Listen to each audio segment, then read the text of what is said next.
ದಕ್ಷಿಣ ಕನ್ನಡ ಜಿಲ್ಲೆಗೆ ಮಂಜೂರಾಗಿರುವ ಏಕೈಕ ಬ್ರಹ್ಮಶ್ರೀ ನಾರಾಯಣಗುರು ವಸತಿ ಶಾಲೆಗೆ ನೂತನ ಸುಸಜ್ಜಿತ ಕಟ್ಟಡ ನಿರ್ಮಾಣ ಕಾಮಗಾರಿ ಬಹುತೇಕ ಪೂರ್ಣಗೊಂಡಿದ್ದು ವಿದ್ಯಾರ್ಥಿಗಳ ಅನುಕೂಲತೆಯ ದೃಷ್ಟಿಯಿಂದ ಶೀಘ್ರ ಹೊಸ ಕಟ್ಟಡಕ್ಕೆ ಸ್ಥಳಾಂತರಿಸುವಂತೆ ಬಂಟ್ವಾಳ ಶಾಸಕ ರಾಜೇಶ್ ನಾಯಕ್ ಉಳ್ಳಿಪಾಡಿಗುತ್ತು ಅವರು ಹಿಂದುಳಿದ ವರ್ಗಗಳ ಕಲ್ಯಾಣ ಇಲಾಖೆ ಅಧಿಕಾರಿಗೆ ಸೂಚಿಸಿದರು.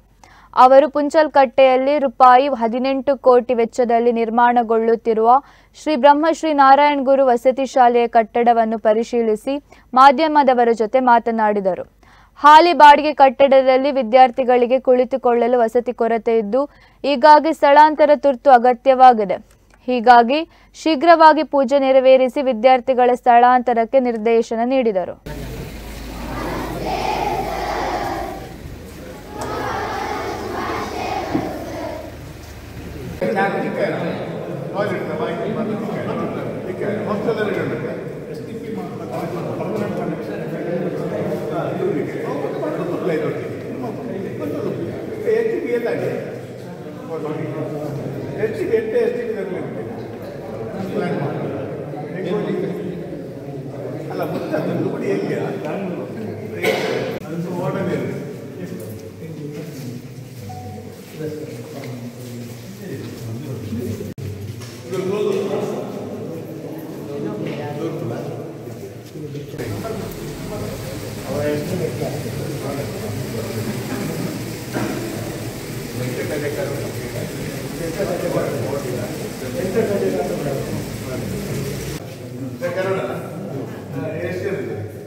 ಅಂತ ಹೇಳಬೇಕು. ಯಾಕೆಂದರೆ ಸುಮಾರು 30 ವರ್ಷಗಳಿಂದ ನಿರಂತರವಾಗಿ ತುಂಗಪ್ಪಣ್ಣ ನಮ್ಮೊಟ್ಟಿಗಿದ್ದಾರೆ. ಇವರು ಭಾಳಷ್ಟು ವರ್ಷಗಳಿಂದ, ನಾನು ಶಾಸಕನಾಗಿ 7 ವರ್ಷ ಆಯಿತು, ನಿರಂತರವಾಗಿ ನನ್ನ ಬೆನ್ನ ಹಿಂದೆ ಬಿದ್ದಿದ್ದು ಇವರಿಗೊಂದು ಆಸ್ಪತ್ರೆ ಆಗಬೇಕು ಅಂತ.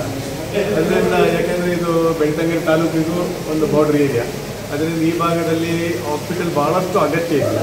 ಅದರಿಂದ ಕಳೆದ ಬಾರಿ ನಾನು ಪ್ರಥಮ ಶಾಸಕನಾಗಿದ್ದಾಗಿನಿಂದ ಡೇ 1 ನಾನು ಪ್ರಾರಂಭ ಮಾಡಿದೆ. ಇದಕ್ಕೆ ಡಾಕ್ಟರ್ ಸುಧಾಕರ್ ಹೆಲ್ತ್ ಮಿನಿಸ್ಟರ್ ಇರುವಾಗ ನಾವು ಕರ್ಕೊಂಡ್ಬಂದು ಅಲ್ಲಿ ಬಂಟ್ವಾಳಕ್ಕೆ ಭಾಳಷ್ಟು ಪ್ರೆಷರ್ ಹಾಕಿದಾಗ ಈ ಸ್ಯಾಂಕ್ಷನ್ ಮಾಡಿ ಸುಮಾರು 12.4 ಕೋಟಿಯ ಮೊತ್ತದ ಒಟ್ಟಿಗೆ ಹಾಸ್ಪಿಟಲ್ ಭಾರಿ ಸುಸಜ್ಜಿತ ಹಾಸ್ಪಿಟಲ್ ಆಗಿ ರೂಪುಗೊಳ್ತಾ ಇದೆ. 30 ಬೆಡ್ ಇದು ಭಾಳಷ್ಟು ಸಂತೋಷದ ವಿಷಯ. ನಾವು ಈ ಭಾಗದಲ್ಲಿ ಒಂದು ಭಾರಿ ಖುಷಿ, ಯಾಕಂದರೆ ನಾನು ತುಂಗಪ್ಪಣ್ಣ ನಂತರ ಅವರೊಂದು ಕನಸಿತ್ತು, ನನಸಾಯಿತು, ಅದಕ್ಕೆ ನಮಗೆ ಭಾಳ ಸಂತೋಷ. ಅದೇ ಥರ ಈ ಭಾಗಕ್ಕೆ ಒಂದು ಒಳ್ಳೆ ಸ್ಕೂಲು, ರೆಸಿಡೆನ್ಷಿಯಲ್ ಸ್ಕೂಲ್ ಬೇಕು ಅಂತ ಇತ್ತು. ಆ ಸಂದರ್ಭದಲ್ಲಿ ಈ ಭಾಗಕ್ಕೆ ಏನಾಗಬೇಕು ಅಂತ ಕೇಳುವಾಗ ಆಗ ಕೋಟ ಶ್ರೀನಿವಾಸ ಪೂಜಾರಿ ನಮ್ಮದು ಡಿಸ್ಟ್ರಿಕ್ಟ್ ಮಿನಿಸ್ಟರ್ ಆಗಿದ್ದರು. ಮತ್ತು ಅದ ನಂತರ ಈ ಭಾಗದಲ್ಲಿ ಒಂದು ನಾರಾಯಣ ಗುರು ಶಾಲೆ ನಮ್ಮ ಒಟ್ಟು ರಾಜ್ಯಕ್ಕೆ 4 ಸ್ಯಾಂಕ್ಷನ್ ಆಗ್ತದೆ ಅಂತ ಆಯಿತು ನಮಗೆ ಬಜೆಟಲ್ಲಿ. ಆಗ ದಕ್ಷಿಣ ಕನ್ನಡ ಜಿಲ್ಲೆಗೆ 1 ಕೊಟ್ಟಲ್ಲಿ ನಾವು ಬಂಟ್ವಾಳಕ್ಕೆ ಬೇಕು, ಅದು ಬಿಲದ ಬೆಟ್ಟಿಗೆ ಬೇಕು ಅಂತ ಕೇಳಿದಾಗ ನಾನು ಎಲ್ಲ ಬಿಲದ ಬೆಟ್ಟಿಗೆ ಅಂತ ಕೇಳಿದ್ವಿ ತಮಾಷೆಗೆ, ಎಲ್ಲ ನಿಮಗೆ ಆದರೂ ನಾವು ಬಿಲದ ಬೆಟ್ಟಿಗೆ ಬೇಕು. ಯಾಕಂದರೆ ನಮ್ಮ ಹತ್ರ ಆಲ್ರೆಡಿ ಅಲ್ಲಿ ಏಕಲವ್ಯ ಶಾಲೆಗೆ ಅಂತ ಇಟ್ಟ 15 ಎಕರೆ ಜಾಗ ಕೂಡ ಇದೆ. ಅಲ್ಲೇ ಮತ್ತು ಅದನ್ನು ಈ ಶಾಲೆಗೆ ಅಂತ ಅದನ್ನು ವಿವರ್ತನೆ ಮಾಡಿಬಿಟ್ಟು ಈಗಾಗಲೇ ತಾವುಗಳು ಆ ಶಾಲೆ ಬಿಲ್ಡಿಂಗನ್ನು ನೋಡಿದಿರಿ, ಹಾಸ್ಪಿಟಲ್ ಬಿಲ್ಡಿಂಗನ್ನು ನೋಡಿದಿರಿ. ಆದರೆ ಈಗ ನಾವೀಗ ಟೆಂಪ್ರರಿಯಾಗಿ ನಡೆಸಿದ್ದ ಶಾಲೆಗೆ ನಾವೀಗ ಹೋಗ್ತಾ ಇದ್ದೇವೆ. ಆದಷ್ಟು ಶೀಘ್ರ ನಾವು ಶಾಲೆಯನ್ನು ಇಲ್ಲಿಗೆ ಶಿಫ್ಟ್ ಎಲ್ಲ ರೆಡಿಯಾಗಿದೆ. ಆಲ್ಮೋಸ್ಟ್ ಈಗ STP ಪ್ಲ್ಯಾಂಟ್ದೊಂದು ಮಾತ್ರ ಸಣ್ಣ ಕೆಲಸ ಬಾಕಿ ಇದೆ. ಅದರ ನಂತರ ಹೇಳಿದ್ದಾರೆ ಈಗ ಇನ್ನೂ ಇಲ್ಲದ್ರೆ 1 ತಿಂಗಳು ಬಿಟ್ಟು ಮಳೆಯಲ್ಲೆಲ್ಲ ಅಲ್ಲಿ ತೋರ್ತಾ ಇದೆ. ಅವರು ಏನು ಮಾಡಿದ್ದಾರೆ ಅಂತ ಈಗ ಶಿಫ್ಟ್ ಆಗ್ತದೆ ಅಂತ ಅವರು ಅದನ್ನು ರಿಪೇರಿ ಮಾಡಿರಲಿಲ್ಲ. ಅದರಿಂದ ಮಕ್ಕಳಿಗೆ ಇಲ್ಲಿ ತೊಂದರೆ ಆಗ್ತಾಯಿದೆ. ಈಗ ಅಲ್ಲಿ ಹೋಗಿ ವಿಸಿಟ್ ಮಾಡಿ ನಾನು ಹೇಳಿದ್ದೇನೆ, ವಿಂಜಯ ಮೇಡಮ್ ಇದ್ದಾರೆ, ಅವರಿಗೂ ಹೇಳಿದ್ದೇನೆ, ಆದಷ್ಟು ಬೇಗ ಶೀಘ್ರ ಶಿಫ್ಟ್ ಮಾಡಿ ಮತ್ತು ನಮ್ಮ ಫಾರ್ಮಾಲಿಟಿ ಅದರ ಉದ್ಘಾಟನೆ ಮಾಡುವಂಥದ್ದು ಮತ್ತು ಮಾಡಿಕೊಳ್ಳುವ. ಈಗ ಸದ್ಯಕ್ಕೆ ಒಂದು ಶಿಫ್ಟ್ ಆಗಿ ಮಕ್ಕಳು ಒಳ್ಳೆಯ ಜಾಗಕ್ಕೆ ಬರಲಿ, ನಂತರ ಅದು ಮಾಡಿಕೊಡುವಂತ ಹೇಳಿದ್ದೇನೆ. ಅದರಿಂದ ಆದಷ್ಟು ಶೀಘ್ರ ಮಾಡ್ತಾರೆ ಅಂತ ವಿಶ್ವಾಸ ಇದೆ. ನಾವೆಲ್ಲರಿಗೂ ಈ ತಾವುಗಳು ಅದು 18 ಕೋಟಿ ಪ್ರಾಜೆಕ್ಟ್ ಅದು. ನಾನೀಗ ಅಲ್ಲಿ ಸುಮಾರು 15 ಎಕರೆ ಜಾಗನೇ ಇದೆ ಸುತ್ತಮುತ್ತಲು. ಈಗ ಫಾರೆಸ್ಟ್ ಡಿಪಾರ್ಟ್ DF ಹತ್ರನೂ ಮಾತಾಡಿದೆ ನಾನು. ಆ ಸುತ್ತಲ ಜಾಗನ ಚಂದ ಮಾಡಿ ಒಂಥರ ಅದಕ್ಕೆ ಸುಂದರ ಒಳ್ಳೆ ಟ್ರೀಗಳನ್ನು ಅಥವಾ ಗಿಡಗಳನ್ನು ನೆಡುವ ಮುಖಾಂತರ ಅಲ್ಲಿ ಮಕ್ಕಳಿಗೆ ಕೂಡ ಒಳ್ಳೆಯ ವಾತಾವರಣ ಇರಬೇಕು ಅಲ್ಲಿ ಮಾಡುವಂಥ ವ್ಯವಸ್ಥೆ